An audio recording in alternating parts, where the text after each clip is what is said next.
நாங்க வைக்கிற கேள்வியெல்லாம் நீ தாண்டி தாண்டி தாண்டி தாண்டி ஓடிடுவீங்க.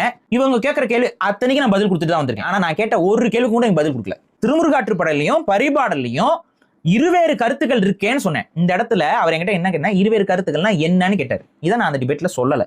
அதுக்கு காரணம் வேற. பரிபாடல் இருக்கிறது உண்மையிலேயே ஒரு சரியான கருத்து கொண்ட பாடல் இல்ல. அது புராணத்தை அப்படியே எடுத்து போட்டிருக்காங்க. ஃபர்ஸ்ட் திருமுருகாற்றுப்படை பார்த்தோம். திருமுருகாற்றுப்படையில அந்த அளவுக்கு ஆபாசமான கதைகள் எதுவும் இல்லை. சிவனுடைய நெற்றி கண்ணில இருந்து 6 தீப்பிழம்புகள் வருது. அந்த 6 தீப்பிழம்புகளை அக்னி எடுத்து கொண்டு போயிட்டு கங்கையில போடுறாரு. அந்த கங்கையில இருந்து வந்து சரவண பொய்கைக்கு போய் சரவண பொய்கையில இருந்து கார்த்திகை பெண்கள் எடுத்து பால் கொடுக்குறாங்க அந்த குழந்தைக்கு. அப்படியே வந்து போயிருது.